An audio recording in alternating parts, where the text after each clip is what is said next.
We buy food and clothing, we pay our bills, and we spend it in countless other ways. But when the Bible looks at how we spend our money, it skips right past these spending habits and looks instead at our hearts. In Matthew 6:21, Jesus tells us that our hearts belong to the thing we treasure most. He then warns us that it is not possible to serve both God and money. Well, good morning, friends. How are we doing today? It's a great day to serve Jesus, and I'm so excited that you're in church with us this morning, as we have been in a series that we started a couple of weeks ago called Healthy You.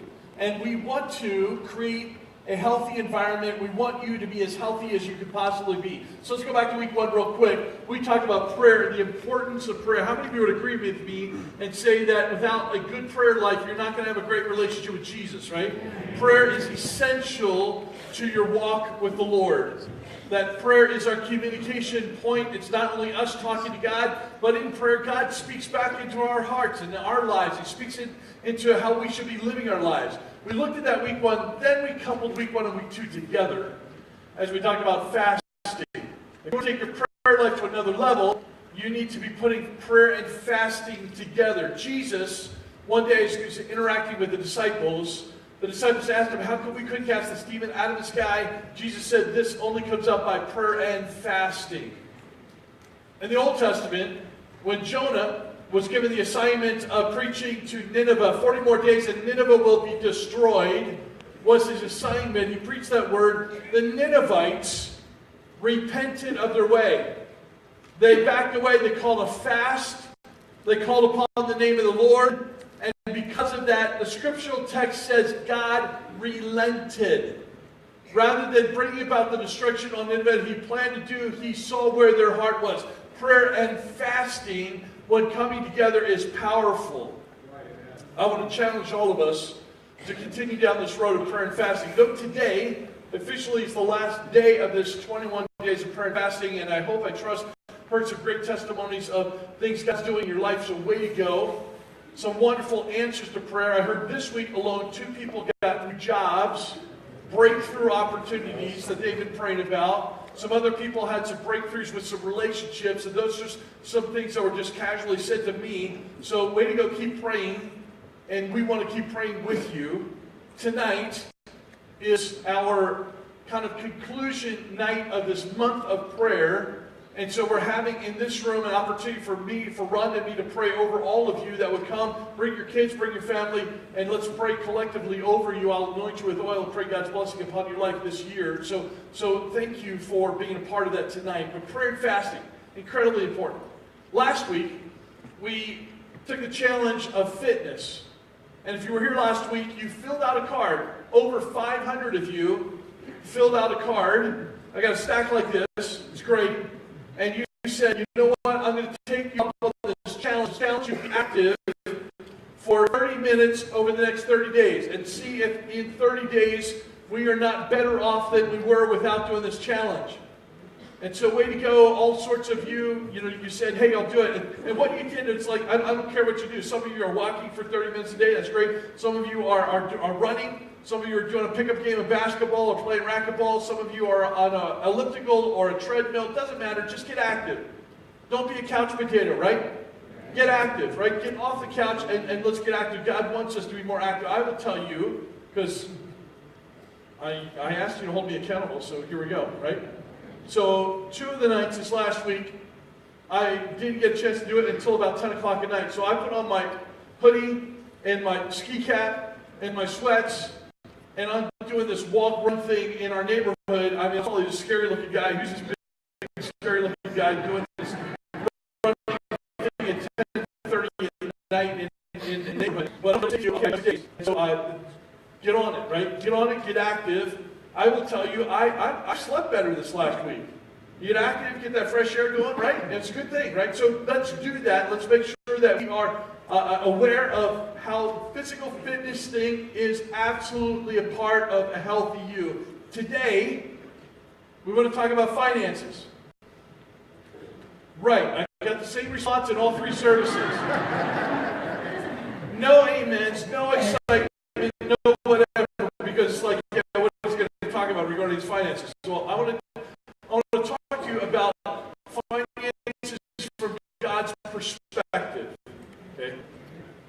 more about finances than love, joy, and peace combined together in the Bible.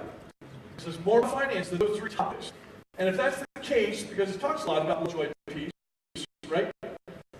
He wants us to get our finances straight. And do exactly that. My father gave his little girl $2 one day and said, "You can do anything you want with one of the dollars, but the other dollar belongs to God."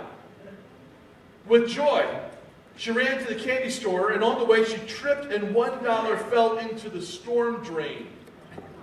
She got up and said, "Well, Lord, there goes your dollar."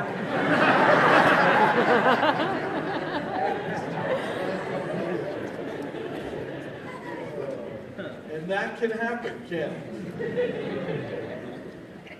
That's what we want to talk about. Talk about finances from God's perspective. Attitude's everything. How many of you know that attitude's everything, right?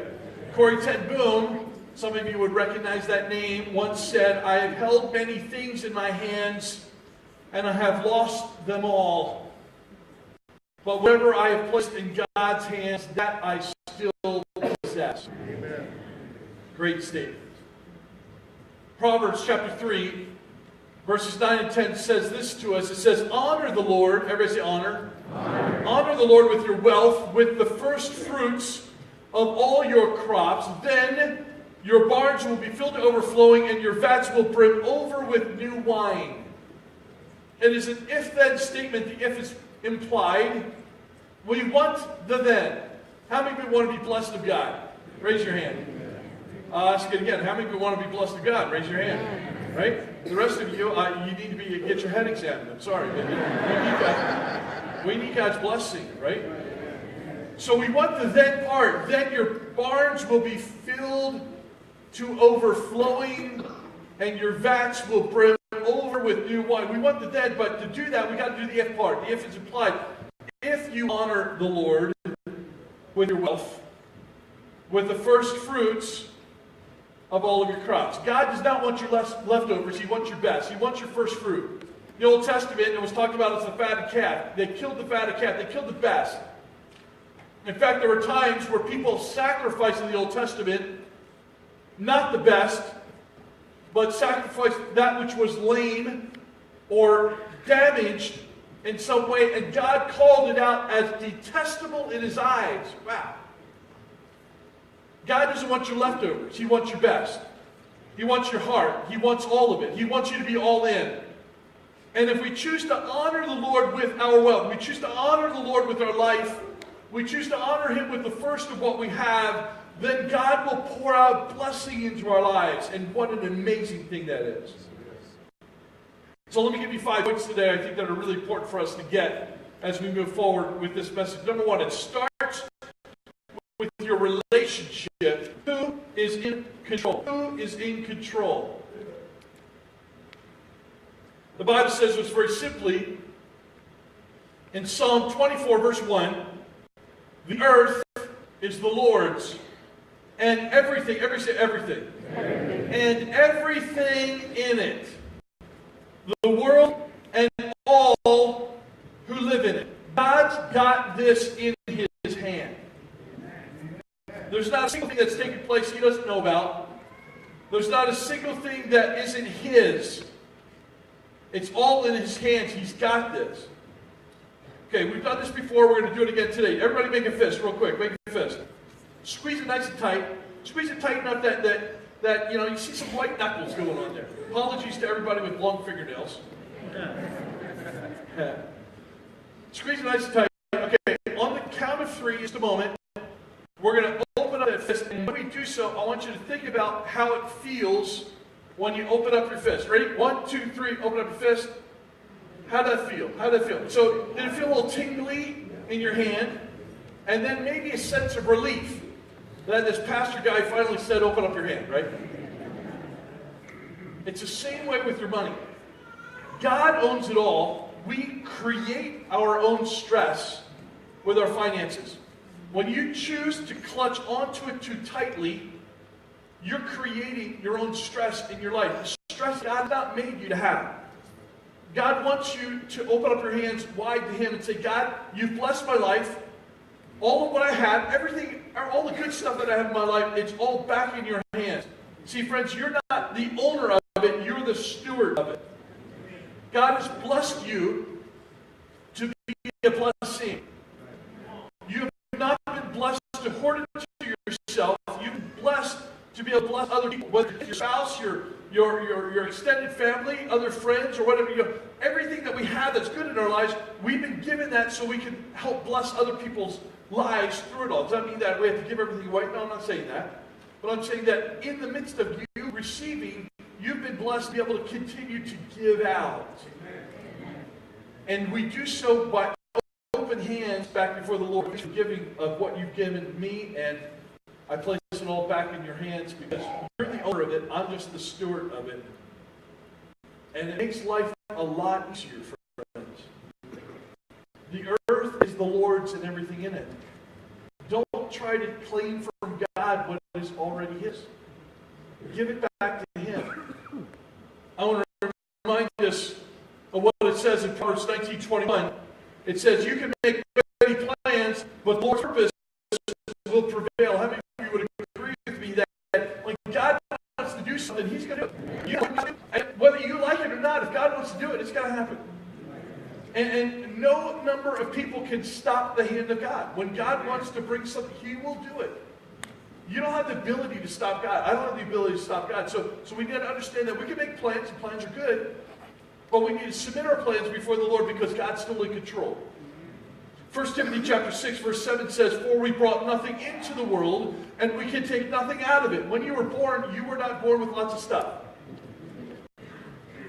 And though we can accumulate a lot of stuff in life, when you die, you will not take a U-Haul truck with you to heaven.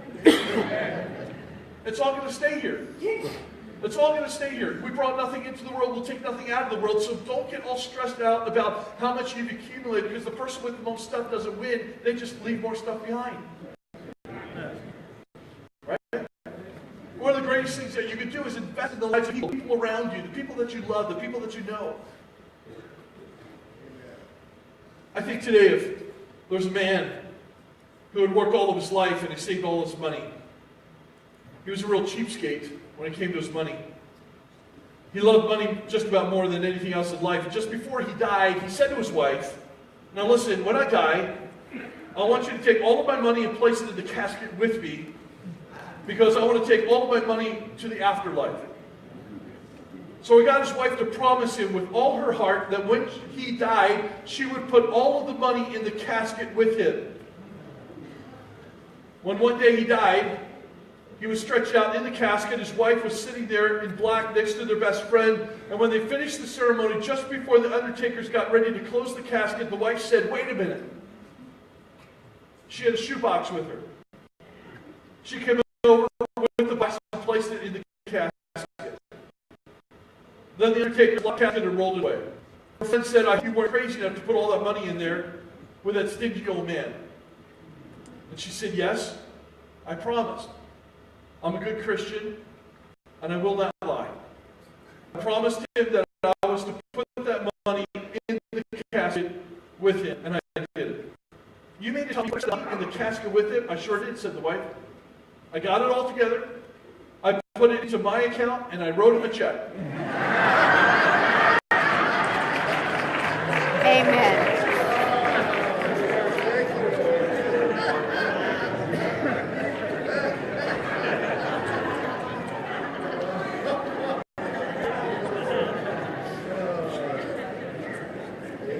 I laughed out loud like you just did when I first read it. We brought nothing into the world, we'll take nothing out of the world. James 1 says to us, it said, don't be deceived, my dear brothers and sisters. Every good and perfect gift is from above, coming down from the Father of heavenly lights, who does not change like the shifting shadows. What a great thing it is to know that God is constant.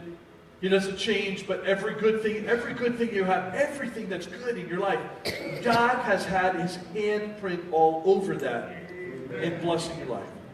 What a great thing it is. So it starts with your relationship. Who's in control? Let God be in control. If He owns everything in the world anyway, let Him just be God in your life. Open up your hands to Him. Leave it with Him. Realize that you're a steward of it, but you've been blessed to be a blessing. Second with it is that it centers in your heart. It centers in your heart. Who do you love? Who do you love? If we don't solve the thing we love the most in life, we will struggle with doing the right things, because it's out of that love relationship that we start making the right kinds of decisions. In Matthew 26:24, it says, "No one can serve two masters. Either you will hate the one and love the other, or you will be devoted to the one and despise the other. You cannot serve both God and money." Amen. If you love money too much, you're going to struggle in serving God. The Bible says it's easier for the camel to go through an eye of the needle than it is for a rich person to inherit the kingdom of God. Now, that's not to say that you can't serve God and be rich. In fact, I know of a number of people who are incredibly wealthy that love Jesus with all of their heart. And that's a great thing. But if we don't settle it, who's in first place, then we're going to mess it up from thereafter. We've got to settle it that money is not the center of it all, but rather your relationship with the Lord is the center of it all. Amen. I think today of your checkbook, my checkbook, it really is a theological document. Your checkbook, if I was to look at yours, you were to look at mine, we would see that within our checkbooks and the things that we write and how we pay out our money, that we need to put a roof over our heads. We get that. There needs to be certain utilities that are on. We get that. We also need to put certain food on the table. We get that. But beyond that, we may spend money on other types of things. And that's when you really find out what matters to people. Because if it doesn't matter to them, they're not going to spend money on it, right? And so it's incredibly important to understand that what matters to you, what you care about, what you love, is the thing where your money will flow to, and vice versa. It's kind of a reciprocal thing. In Matthew 6, verse 19, a few verses earlier, it says, "Do not store yourselves treasures on earth, where moths and vermin destroy, and where thieves break in and steal. But store for yourselves treasures in heaven, where moths and vermin do not destroy, and where thieves do not break in and steal. For where your treasure is, there your heart will be also." Your treasure, your heart, they will follow the same direction. One may lead the other at times, but they're going to continue to follow the same direction, because what you care about is what you're going to tend to spend your money on. If there's anyone in the room that's ever been robbed, you understand the pain of that. If anyone has ever broken into your home, you understand the violation of that. It's painful. It's painful. Some of you, I've been robbed, but I've never had my house broken into. And I know that both of those cases are incredibly painful in a person's life. And I want to remind us that it's not about storing up what you have in an area and a realm where people can break in and steal. You know, it's when you know that there's a potential of a break-in, you're going to do more to protect yourself, aren't you? Over the Christmas break, kids were home, and they were in each of their bedrooms. Their bedrooms were on more one end of the house, and one night, they as they woke up the next day, they heard, "Dad, there's an incredible scratching sound," and it sounded like it was in the attic. It sounded like it was going to come through the ceiling. And we're like, "Oh, that's ridiculous," you know, the whole thing, and what in the world's going on? And it happened 2 nights in a row, and so I'm thinking, wow, it's kind of crazy. And the next night, we're sitting at the kitchen table, as dinner's done, we're now playing a game, and outside our kitchen walks this big old possum. And I mean, this thing's big, and it's kind of ugly looking, actually. Sorry. Long tail, whole thing probably, body, tail, body, probably about this long. And we have a cage, a trap here at the church. I probably shouldn't tell you that, but I just did. They've got some certain animals that get on property, and we'll try to the whole thing. So the next night, I hear above our bedroom, this same scratching sound about 3 o'clock in the morning. And I'm going, this thing is going to come through and lay it right on us, whatever it is. Next night, we do this again. I'm thinking, I'm trap. So I heard that possums like straight legs. I put up some really good straight legs. Put some cheese on it, whole thing. I'm putting this thing out. Put a raw egg next to it. Put it on a plate, stuck it in this trap. Nothing the first night. Second night, boom. Caught this possum, right? And called animal control. They said, oh yeah, you got this tree that's close to your roof of your house, and probably climbed up and found out a way to push on some flashing and got into your attic. I mean, are you kidding me? That big thing in my attic? So I said, sir, I need to know one piece of information before you haul this thing away. Is it a male or a female? And he said, it's a male. I said, great, hallelujah. No offense, I'm just saying I don't want little ones coming along. That's where I'm going with this, right? And this time, no problem. So we solved our problem, right? The point of all of that is when you know that there's an issue and something is breaking in, you got to solve your problem, right? You got to deal with the issue at hand. You can wish it away. You can hope it goes away. But you probably need to take some action to solve the problem. Same is the case here. If something are breaking in and stealing, deal with the issue at hand. Don't let it get the upper hand in your life. Don't let the enemy get a foothold in your life to steal you and rob that joy out of your life. Shut the door on the enemy. Close it off and go, enough is enough. I'm done with this, right? We need to take that kind of a stance in our lives. It centers in your heart, what do you love? Making sure that we're dealing with that. Let me move on. Point number 3 is that it deals with your actions. This whole kind of fight just deals with your actions. What are you sowing? Now, the sowing and reaping principle goes way beyond your finances. Well, it's just illustrated that if somebody comes to me, and I've had people come to me, of course, I'm saying, friends. My comment back to them, after I listened to them for a little bit, is, what are you doing sowing into other people's lives? Sowing friendship. You want friends? Then sow friendship into other people's lives, because it will start coming back your way. I don't have people who are very loving in my life.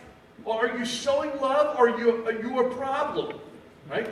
Sow love in other people's lives, and it won't always come back to you, but it will start to come back to you. The more that you sow, you will reap those things that you sow, right?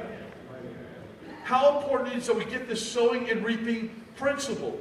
In 2 Corinthians chapter 9, verse 6, it says, remember this, whoever sows sparingly will also reap sparingly, and whoever sows generously will also reap generously. We had a garden growing up in the home that I lived in, our East Coast home outside of Philadelphia, Pennsylvania. It was a fairly large backyard, and turned part of it into this garden. And Dad loved his hands in the soil, loved it. And so, we would till this thing and get it ready to go. And we grew all sorts of, these plants were growing like enormous. And Dad had just this green thumb. He had this ability to make this happen. So one of the things that he loved to plant was eggplant. Now, eggplant looks pretty. But I had eggplant parmesan up to my eyeballs. If you like eggplant, bless your heart, that's awesome. That's great. I will never grow eggplant again in my life. Just saying. And I got so fed up with eggplant, during that season of the year. I was like calling my best friends, and the best friends going, dude, what do you have for dinner? Can I come over? Can I crash your house? I just it drove me nuts. And if I was smarter, because Dad was like meticulous about how he did this, strung the line, hoed the thing, we're putting the seeds in. If I was smarter during that season, I would have sowed less seed in the eggplant line. I wasn't, right? So we were growing all these kinds of vegetables. It was great. There were times that Mom said, hey, for dinner, go pick this colander of green beans. And so you do them, you snap the green beans, whole deal. And, at that point, green beans, fine. Eggplant, another issue, right? Another issue, okay? Sowing and reaping. The more that you sow, the more that's going to come back your way. 1 Timothy 6, 9 and 10 says, those who want to get rich fall into temptation and a trap, and into many foolish and harmful desires that plunge people in ruin and destruction. For the love of money is a root of all kinds of evil. Some people eager for money have wandered from the faith and pierced themselves with many griefs. Notice it doesn't say, for money is the root of all evil, because it's not. Money is neutral. It's either good or bad. It's just the ability to exchange certain things. Rather than having to barter, and I'll give you this for that, we can now use money, obviously, and it's so part of our custom and our culture that we get that, okay? It's not money that's evil. It's the love of money that's the root of all evil, right? It's the whole thing of, I want to get rich quickly. So be careful. You know, when you're watching that infomercial and the guy says, all you need to do is buy my system. Right? The guy who's laughing to the bank, all the way to the bank, is the guy who's selling the system, whatever it is. If it was that great, there would be a lot of other people doing it and making a lot of money. Right? It's just not happening. Be careful about that. Be careful about climbing in your car and driving 2.5 hours up the road. I got no amens to that. Maybe I just hit a chord here. Be careful. Okay? Be careful. There is a reason why casinos are doing well. It's because the odds are in their favor. And over the course of time, they will continue to do well. Be careful what you're doing. Now, I'm not against, just enjoying entertainment and stuff like that, but I'm telling you, be careful what you're spending your money on. I just feel like all of a sudden, based upon your reaction to me, that I need to camp out on this one for a second.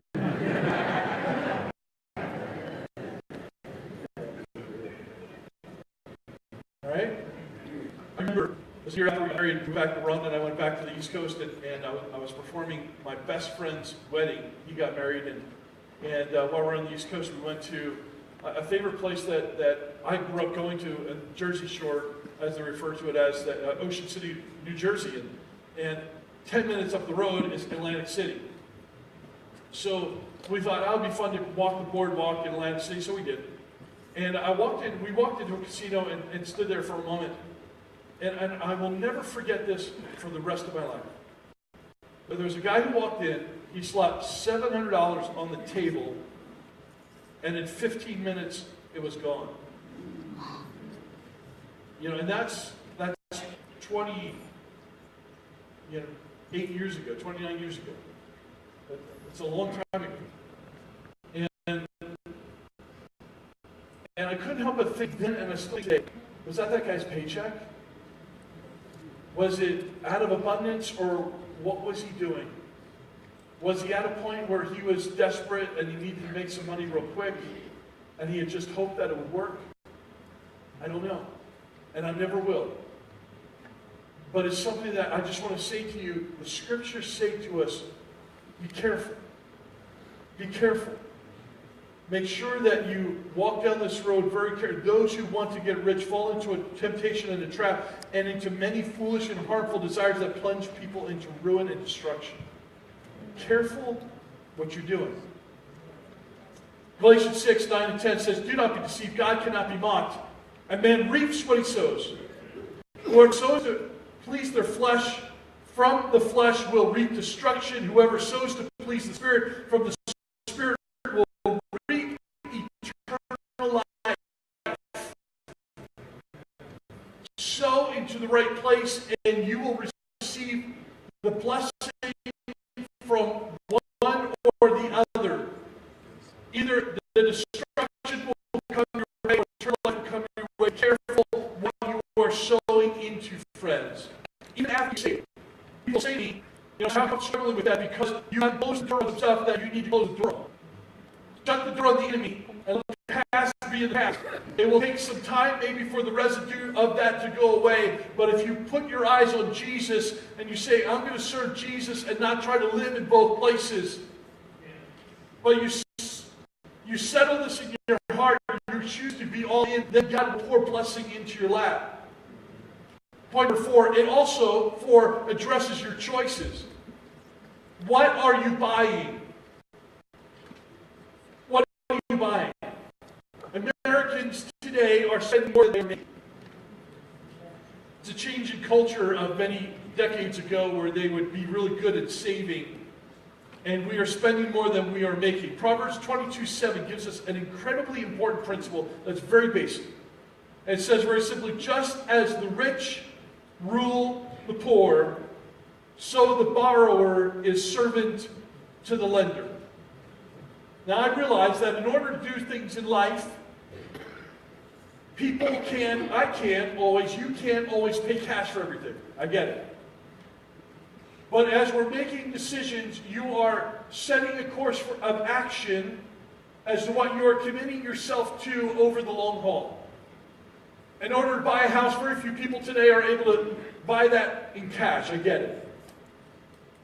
But the size of the mortgage and what you're getting yourself to becomes incredibly important as to whether you can handle that well as you move forward. The same is the case with the car. The same is the case with other types of things that we buy. For some of us in this room, and I'll just say it, I don't know who you are, but for some of you in this room, you need to consider paying off your credit card and then cutting it up. Because you are serving it more than it is serving you. We should be getting to a point where we may need to use that credit card, but we need to be paying that credit card off every month. And I know that some of you are not there. And I'm not saying this to keep coals on your head. I'm saying it to give us a wake-up call. At 54 years of age, I have been at points where I've been really tight financially, at points where I've not been as tight, and I'll tell you, it's a whole lot easier living when it's not as tight. Amen. You say, well, Pastor, you don't know my circumstance. You're right, I don't know your circumstance, but I do know this, that if you commit your ways to a certain priority level, then you'll be more likely to start achieving those goals. They don't have action in your life. So there are certain things maybe you need to second guess. You may need to come back and go, you know what? Right now is not the best time for me to go buy that thing. Do you really need it? Does God want you to have it? Is it the best choice of your life? I'm just asking the question and putting it in front of you. Proverbs 21:20 also says, another part of this, that the wise man saves. Everybody say saves. Saves. The wise man saves for the future, but the foolish man spends whatever he gets. It is wise for us to put that nest egg aside. And again, wherever you are, you may or may not be at that point, but if it's a wake-up call today to say, you know what, I need to do a better job of that, then good. Then let's use 2017 to help usher that in. That's where I'm going with this. Because every single one of us will have moments where things happen. That water heater will break. I'm not wanting it to for you. I'm just saying things happen, don't they? Your car, unless you're an amazing mechanic, it's going to have to, at some point in time, go into the shop. And things will take place. We get it. Life happens, doesn't it? And the more that you set a little bit aside so that it doesn't hit you hard, the better off you are. The wise person has the ability to do that. Make sure that you do that. Then let me move on to the last. And the last very simply is that it proclaims your priorities that you have with the Lord. And the question very simply is, what are you giving? It starts with your relationship, who's in control. It goes to your heart. What do you love and who do you love? It deals with your actions. It also addresses your choices. What are you giving? I want to take us to a passage of Scripture in the Old Testament in Malachi chapter 3. And in Malachi chapter 3, verse 8, God is dealing with the Israelites about something that is very near and dear to Him. And He says to them, "Well, you're loyal God, yet you rob me. But you ask, how are we robbing you? In tithes and offerings, you are under a curse, the whole nation of you, because you are robbing me." Let me just stop there for a second. As we just read that section, how many of you would agree with me that That's not a good place for the Israelites to be. God is calling them out. You're robbing me, and you are under a curse, the whole nation of you, because you're robbing me. Not a good place to be. He goes on to say, bring the whole tithe into the storehouse, that there may be food in the house. Said the Lord Almighty. I'll come back to the test thing in a second. And see if I want to throw open the floodgates of heaven and pour out so much blessing that there will not be room enough to store it. I will prevent pests from devouring your crops, and the vines in your fields will not drop their fruit before it is ripe, declares the Lord Almighty. Then all the nations will call you blessed, for yours will be a delightful land, says the Lord Almighty. God's dealing with the Israelites. And he's saying to them, you're not tithing. A tithe. A tithe literally means a tenth, translated. They were and had the responsibility to bring a tenth what they earned, what they had in their harvest, back to the Lord. And he's calling them out, saying, you're robbing me because you're not bringing the full tenth in. You're bringing 4%, 6%, 8%, whatever it is. You're not bringing full tenth in. And he's calling this out amongst the nations, saying, you're under, the whole nation of you, you're under a curse because you're not doing that. Then God said, test me in this. There's only one place in the entire Bible where God calls his people to test him. This is it.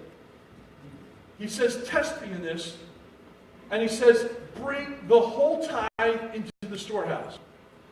Where you are getting fed, that is where you need to tithe. God is calling us even today to bring the whole tithe into the storehouse. If you're being fed here, you need to bring your tithe here. You need to put it in the offering. You need to draw a line, however it is that you do it. You need to honor God with your wealth, with what you have. If you don't, if you choose not to, the blessing of God is directly tied with that. Now, I'm not bringing this up because I'm looking for more money. Let's just call it plain and simple. I'm not bringing it up for that. I'm bringing it up because I want a healthy you. I want fasting life healthy. I want your fitness and your physical being healthy. I want us to be healthy in our finances. And here's the issue, is that people are wanting to be blessed of God, and yet we're not doing the things that bring the blessing about. We need to honor the Lord with their wealth. We started with that very verse. With the first fruits of all of what we've done. Then God will pour that into our lives. It'll happen. So here's the thing. If you're not getting fed here, and I'm not trying to kick anybody out of the church, I want you here. But if you're not getting fed here, I want you to leave. I want you to find another church. And I want you to start attending that church and get involved in that church and tithe to that church. Because wherever it is that you're getting fed, that's where your tithe needs to go. That's right. God says bring the whole tithe into the storehouse. And he says, test me in this. He gives two specific examples to the Israelites in the Old Testament so that they can get it. They can understand it. And he says, I will prevent pests from devouring crops. So the shrubs will come through. Grasshoppers come through. And all of a sudden, people's harvest is decimated. Their crops are decimated. I'm going to protect your crops if you choose to honor me with this. He also then says a second example. He says, you know the vines of your field? They will not drop their fruit before it's time. Before it becomes ripe and you can pick it. If you choose to honor me with the test me in this, says the Lord Almighty. He's giving two specific examples. And he's saying to them, see if I will not throw up the floodgates of heaven and pour out so much blessing you will not have room enough for it. That's what he says. Wow. We're here like, that's not the case. I just want to remind you that the board sets my salary and it's set for the year. And so no matter what comes in this year, that's my salary. And so it has no, what I'm saying has no effect on that. What I'm saying to you is I want your life blessed, friends. Settle this thing. I settled it when I was a teenager. And we've continued to do so through our married life. Rhonda and I would never proclaim to you something that I'm asking you to do if I'm not willing to do it. And Rhonda and I, we not only tied to the church, it's way beyond that. Okay, enough said. I remember as a kid getting my first, I'll call it real paycheck. You know, I cut lawns, you know, and so got some money for that. But you know, my first like official pay stub paycheck kind of thing. How many of you, just curious, how many of you ever worked in the fast food industry? Raise your hand. Yeah, very good. And for about a year and a half, I worked at McDonald's in the state of Washington. My first check I got was like $24 and some odd cents. Man, I thought I was rolling in the dough.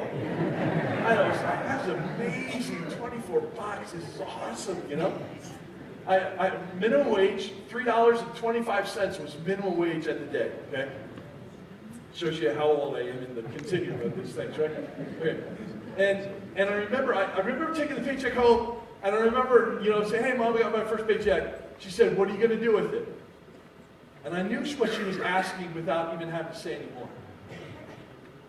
And, you know, I'm a teenager. I had this checking account. I put the money in the account. Sunday comes along. And it was one of the toughest things to write a check for $2.04.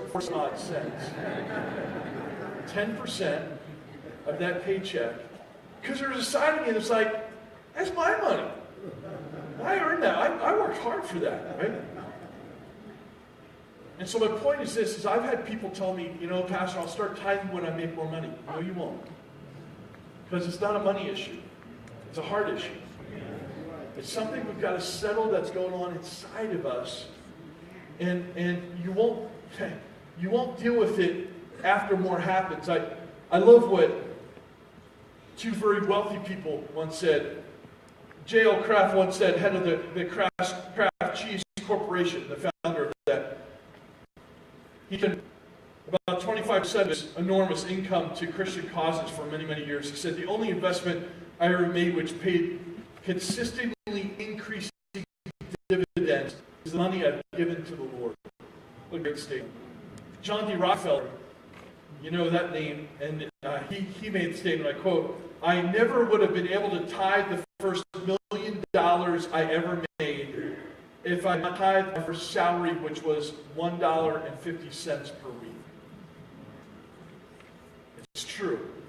There's a point where you just need to jump in. And so it should be a few things for us today. It should be a reaffirmation that you're doing the right thing if that's happening in your life and you give your tithe to the Lord, way to go. It should also be a wake-up call to us if we look at, you know, we've got year-end statements and you're giving, that's between you and the Lord. But as you look at that and you're like, wow, that doesn't really represent 10%, I've given 2% or 6% or, you know, then I'm just saying it should be a wake-up call to us. A wake-up call, friends. I'm just saying. And for some of you who have never tithed or you're scared of that, because wherever you are, at some point in time you have to jump in. And it's not easy. I give you a challenge that I've given probably over the last 15 years of pastoral ministry. Here's the challenge. It's very simple. Take 90 days, and be all in for how much your tithe is, whatever it is. And I want to challenge you to give it to the Lord. Fill out an offering envelope, or if you do it online, we'll have your information as you give. If at the end of 90 days, you don't feel like God's been blessing your life, call me up on the phone and ask for a refund, and we will write you a check. I'm not joking. I'm very serious about this. In that the responsibility is not on me. God said, test me in this. This is between you and God. God's seeing what you're doing, and that you're doing the right thing, and God is going to pour out the blessing into your life. Time and time again, I've seen people's lives blessed. Even this last week, there were two people who came to me and said, hey, I got brand new jobs, I've been praying, fasting about this, and I know that both of them are tithers. Brand new job, huge increase, hours that they wanted, good things going on, blessing in the hand of God. That's just like God. I've seen people get increases along the way during these 90 days that have dropped out of the blue into their life, and God's done that. I've had testimonies of people come forward saying, I got a check in the mail I particularly think of that they were written into somebody's, estate. They passed away, and all of a sudden they received it, unbeknownst to them, they received this check in the mail. Now, please understand me. You start tithing, I'm not going to say check your mailbox, there's going to be a check in the mail. I'm not saying that. But what I am saying is that the blessing of God follows honoring God with all of what you have, which includes your wealth, your finances. You choose to do that, you cannot outgive God. God will continue to bless your life.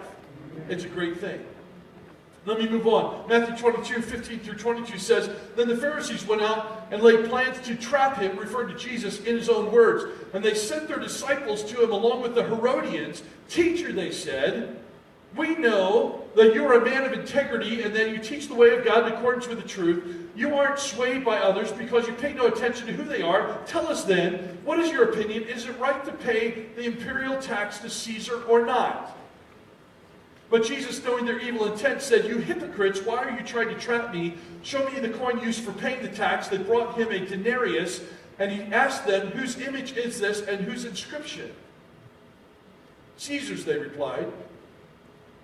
Then he said to them, So give back to Caesar what is Caesar's, and God what is God's. And when they heard this, they were amazed. So they left him and went away. I share this text with you because it's something that God spoke into my heart a number of years ago. Number one, you and I, we have a responsibility to pay to Caesar. Yeah, and I got about the same number of amens and the others too. Okay, tax time will be coming up here, and we have a responsibility to pay your taxes.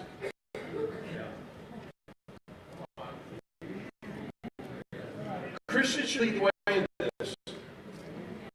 Now, I'm not, please understand me what I'm asking of you. I'm not asking you to pay a penny more than you have to. I mean, even you look at 10 form instructions, and even as you read the instructions, the 450,000 pieces are in the instructions. It gives you all the way through it, different things to take as ways to save in your taxes, right? Take every single opportunity, right? Don't give Caesar any more than you have to. We get it. But we should be honoring God with how we're doing that. We should be doing that. In addition to that, we also need to answer the question, how do we give up our tithes and offerings? How do we pay this? How do we, present this back before the Lord? And I get asked, the singular question I get asked more than anything else is, do I pay this off of my gross or my net pay? And I answer that simply two ways. One is, what do you want to be blessed off of? And second, out of this text, that's where God took me to, that as we receive what we do, it doesn't say give to Caesar, then renegotiate that and give to God. It says give to Caesar and give to God. So you're given a certain amount of money. We need to honor God. We need to honor Caesar. That's just the way it is. So my challenge is that we should be paying and giving off of our gross pay. We jump to the last verse, and that's Matthew 23:23. This is a powerful verse, especially for today. It says, Woe to you, teachers of the law and Pharisees, you hypocrites. Jesus is calling it out all over again. You give 1/10 of your spices, mint, dill, and cumin. But you have neglected the more important matters of the law, justice, mercy, and faithfulness. You should have practiced the latter without neglecting the former. There are people who say, well, tithing is an Old Testament principle, I don't need to do that. You're not reading your New Testament right, if that's the case. Because, yes, Jesus always took the law. He didn't come to abolish the law. He came to fulfill the law. He was always taking the law, and he was taking it to another level. So as you give cheerfully, give abundantly, give generously. He said in this text, teaching the law of the Pharisees, they were so legalistic that they divided up their mint and their dill and their cumin, these spices, and they gave 1/10 of it back to God. And God's saying, you missed the essence of what this is all about. And I want to make sure that in the midst of what we're preaching about, talking about today, we don't miss the essence of this thing. Because the essence of it isn't just doing what needs to be done, giving 1/10. It's doing it and having the right heart as you do it. The teachers of the law, the Pharisees, they were all about, okay, we'll chop this up and 10% that goes back to God, the whole thing, great. But then justice and mercy and faithfulness, they were out to lunch. And let's put it to today, to this week.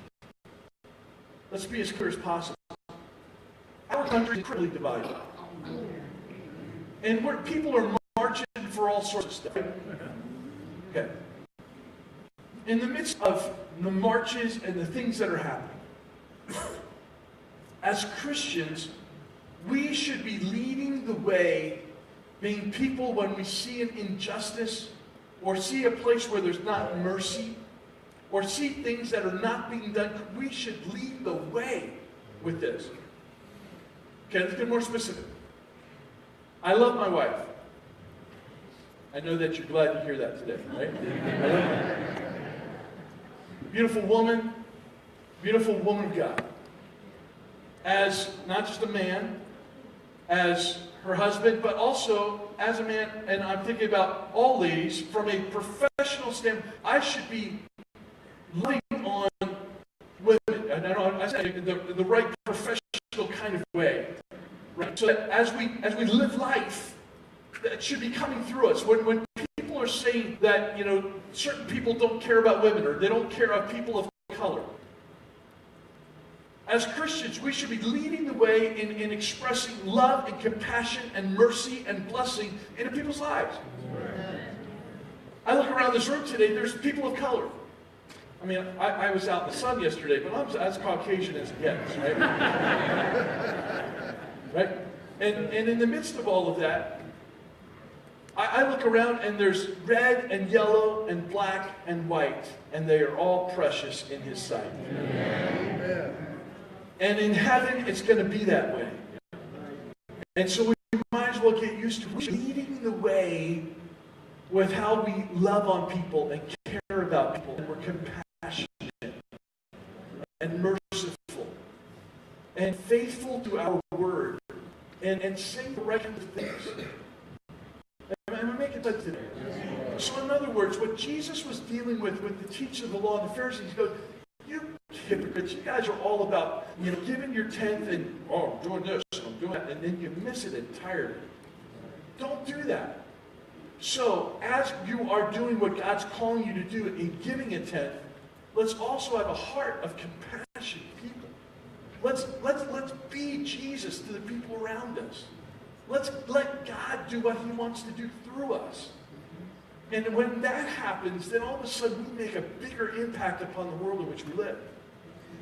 I'm so excited about what we're doing.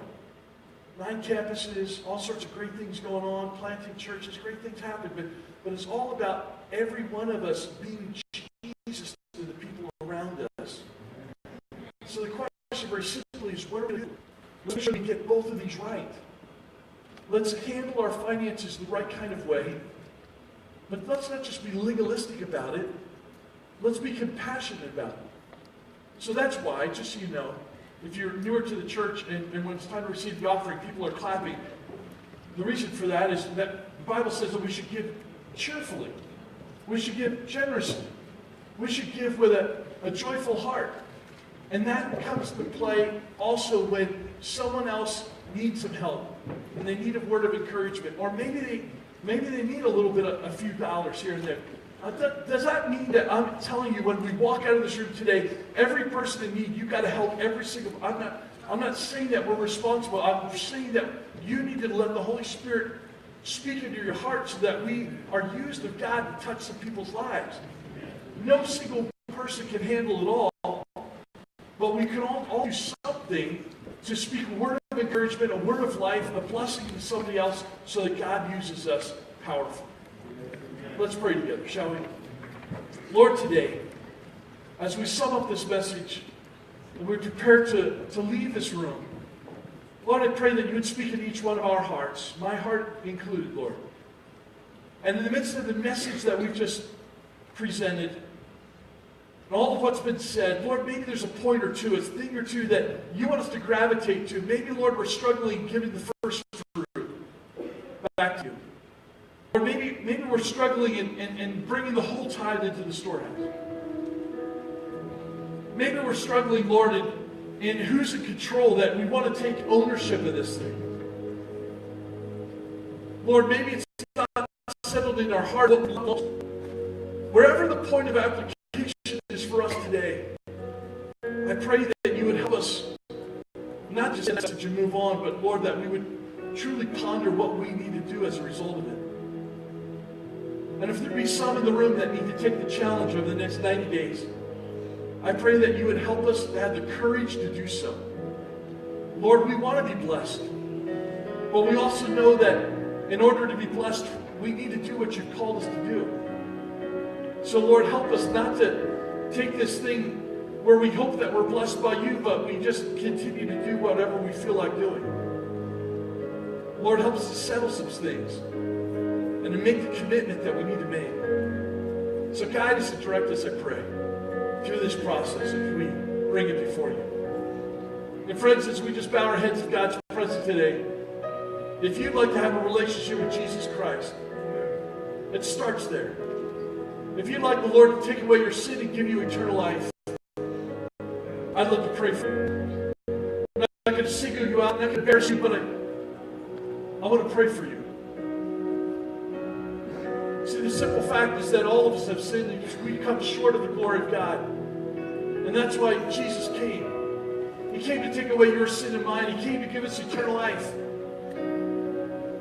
If you want to reach out to the Lord today, if you want that relationship with Him, you want your sins forgiven, you want eternal life, I'd love for you to raise your hand wherever you are. If I raise your hand, you say, Pastor John, pray for me. I want what you're talking about. I want exactly that. I want eternal life. I want my sins forgiven. Thank you. I see 1, 2, 3, 4 hands. Thank you. 5, 6 hands. 7, 8, 9. Thank you. 10. Thank you. 11, 12, 13, 14. Thank you. 15. Thank you. I want to lead us in a prayer of dedication of our hearts and lives to Christ. I'm going to ask all of us to pray together as we do every week, but for the 15 of you, today's your day, now's your time. This is your day. As you reach out to the Lord is already reaching out to you. He wants to take away your sin. He wants to give you eternal life. Call upon Him as we pray. Let's all do it together, shall we? Dear Heavenly Father, thank you for sending Jesus into this world, to die upon a cross, to forgive us of our sin.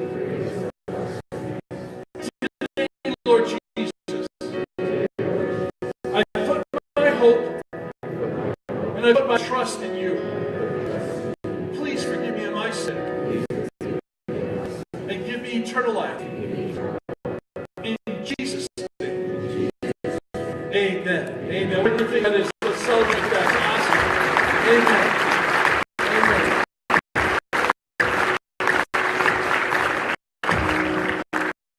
To 15 of you best decision of your life, you just made it. We just must make that there's a table where the church will help you in your exam. Somebody will give you a Bible. We'll answer any questions that you have. I'll stay here after the service is done. If you want to come down and meet me, I would love to connect with you, particularly if you made that decision for Jesus Christ today. As we leave this place, let's not leave God's presence, but let's be led of His Holy Spirit. And pray that if you're able to come back tonight, we'd love to have a great prayer time here in this room this evening. God bless each and every one of you. Have a wonderful, wonderful day. God bless you.